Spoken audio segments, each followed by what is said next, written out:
say someone is dying, Christian dying in the hospital, and he needs da'wah. So you need to be up to date if you're involved in da'wah. Anyways, I answer the phone, I put something in my place, I go to the back of the masjid, not like some people do, in the middle of the masjid. Hello? Yeah. People are praying next to you, Sheikh. Go to the back. Anyways, I went to the back, and I'm lowering my voice. The brother said, you're sleeping? I said, Sheikh, I'm sleeping? I'm looking at the time, it's been 15 minutes since adhan. Now, regardless of the masjid, whether 15 or 20 minutes, this is the time when iqamah is being called. Our masjid has 22 minutes. I said, sleeping, ya akhi? I said, well, are you in Jeddah? Because you have to assume good. I said, maybe he's in Riyadh. They finished salah. He said, I'm in Jeddah. I said, akhi, what are you doing on the phone? He's like, I'll call you later. He never called later. Everybody, I'll call you later. They never call back. I don't know why. Maybe it's my fault. But if you say to someone you call back, ya akhi, call back. Keep your word, even if I'm bad. Even though I was nice. He said, brother, you should be in the masjid. SubhanAllah, I should be in the masjid. He said, well, I'm at work. And the brothers didn't go to the masjid yet. And maybe the iqamah said, akhi, what is all this talk? What is all this talk? You're in Saudi Arabia, man. You better know that you have the right to go tell your boss, listen, man, if you don't let me go pray at the time of salah, wallah, I'll close this place down. I'll bring the government involved. They get scared. At the end of the day, this country is built and established on the principles of Islam. And you have the right to ask for your right. When you don't ask for the right, they take advantage of you. They say, he doesn't ask? Yalla, khali wali. They don't make it. You make it a point, akhi, trust me, you'll be praying in the masjid. You can't be at work on the phone at the time while people are praying in the masjid. It's haram. You have to go pray in the masjid if you hear the adhan. Salah ala waqtiha. This is besides the point, but because it's a personal experience that I could relate to. It happened just today after Asr. Alhamdulillah, or actually during Asr. So the second then, the most beloved is to Allah after Salah on time is being dutiful to your parents. Now let me just briefly, and lastly, if you're nice to your parents, guess who will be nice to you? Your children. Alhamdulillah. You're bad, then we're going to do the same thing to you. You're good, then you'll be treated good as well, inshallah. Inshallah. Of course, there are exceptions to the rule, but predominantly this is what happens. And you don't want your children to give you a hard time. Let me just give you quickly some samples of the Anbiya, not the Salaf, the Anbiya, the prophets themselves. Nuh alayhi salatu salam used to say, as we know at the end of Surah Nuh, رَبِّ اغْفِرْ لِي وَلِوَالِدَيْ وَلِمَنْ دَخَلَ بَيْتِيَ مُؤْمِنًا وَلِلْمُؤْمِنِينَ وَالْمُؤْمِنَاتِ until the end of the ayah. Oh Allah, forgive me and my parents. He remembered his parents. Ibrahim, his father Azar, was the biggest mushrik. And in Surah Maryam, you read the most beautiful means of addressing one's father. 4 times. Ya abati. لِمَ تَعْبُدُ مَا لَا يُبْصِرُ وَلَا يُسْمِعُ وَلَا يَسْمَعُ ما لا يسمع ولا يبصر ولا يغني عنك شيئا. يا أبتي, oh my father. This is the nicest way you can call your father. Of course in Arabic, in English, whatever, or Urdu, you may have other expressions. In Arabic, Ya Abati. Why do you worship that which does not hear and does not see and does not benefit you at all? Ya Abati, la ta'bud ash-shaytan. Oh my father, do not worship shaitan. Ya Abati, inni akhafu an yamassaka adhabun min ar-Rahman. Oh my father, I'm afraid that you will have a punishment from the most merciful. His father is a big mushrik. And Ibrahim is trying to, with gentleness, call his father, give him da'wah to tawheed. Not by screaming at him and beating him up, you kafir, you disbeliever, I'm not going to speak to you again. Ya abati, ya abati. 4 times, ya abati. Now you know what happened in return? When Ibrahim had Ismail, and he was about to slaughter him, قال يا بني إني أرى في المنام أني أذبحك فانظر ماذا ترى قال يا أبت افعل ما تؤمر ستجدني إن شاء الله من الصابرين. When Ibrahim saw that he was slaughtering his own son for the sake of Allah, he said, my son, I see in the dream that I'm going to slaughter you. What did he say? The same word Ibrahim was saying to his father. Ya abati, oh my father, do what you are commanded. Inshallah, you will find me among the patient. Now this is a son telling his father, slaughter me. And he's not saying what? He's saying, oh my father. The same word Ibrahim used with his father, now Ismail used it with Ibrahim. You see, the idea of you being kind to your parents, your children being kind to you. But this is that these are the prophets. And Isa was described in the Quran, unlike the Bible, وَبَرًّا بِوَالِدَتِي. I'm dutiful to my mother. In the Bible it is quoted that he said, woman, What am I to do with you? Can you speak to your mother like this? But that's what they claim that Jesus did in the Bible. In the Quran, وَبَرًّا بِوَالِدَتِي, He made me dutiful to my mother. This is bir, extreme goodness. So this was the way of the righteous predecessors. And let me give you just some samples of the righteous predecessors that we will end it. This was the Prophet's Afwan. Muhammad bin al-Munkar used to put his face on the ground and he would tell his mother, Da'i qadamaki ala khaddi. Put your foot on my cheek. He would put his face on the ground and tell his mother to step on his face. Why? He wanted to make her happy. This was his humiliation to his mother. Ibn Sirin, whenever his mother would come in, his face and facial expressions would change. And his voice would change. Someone said, what's wrong with the sheikh? He said, no, nothing's wrong with him. This is how he becomes when his mother comes. When his mother's in the area, his whole conduct, his whole behavior, his voice, his actions, all of them change. Because his mother was there. And one of them used to be given, teaching his students. He's a big sheikh. And his mother would come scream from the window, go feed the chicken. And he wouldn't say, come on, man. See me, I'm giving the shabab here, Shaykh al-Islam. He would leave the students, go feed the chicken, come back and continue teaching them. And he was teaching them the adab.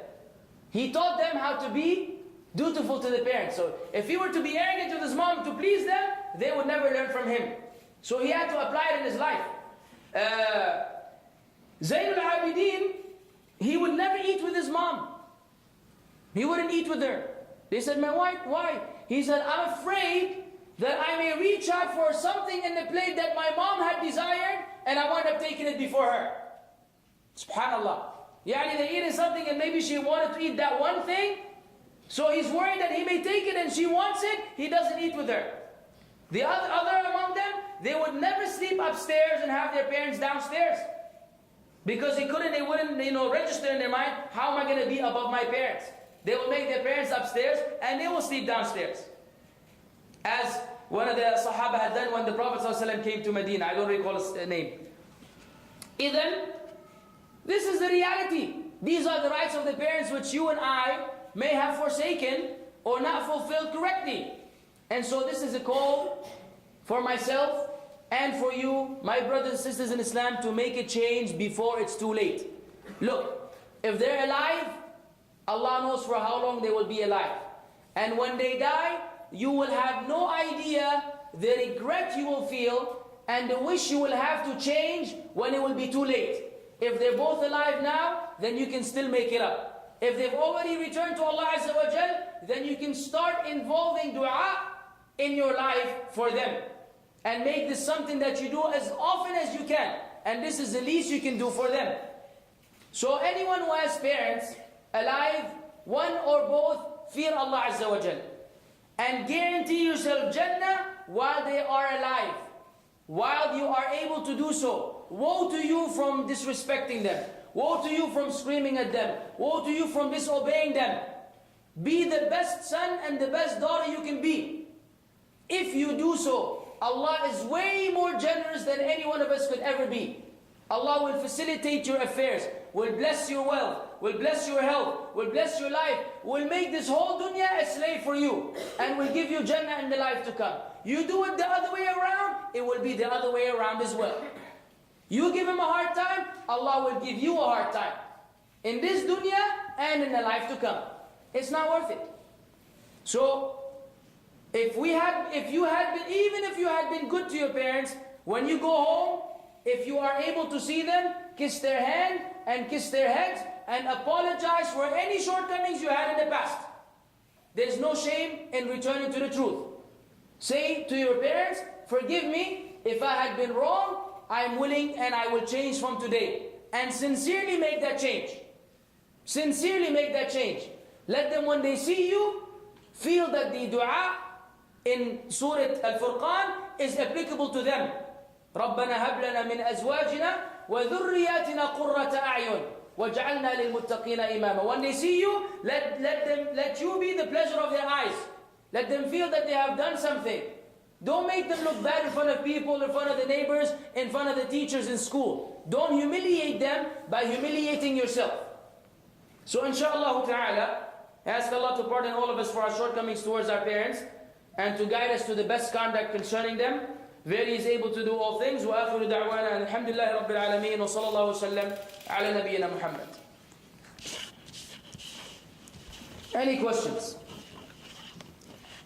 I have one question. Yes, sir. How to treat your relatives when they are not, they want to avoid you? I mean, breaking of friendship ties. We want to be friendly with our relatives.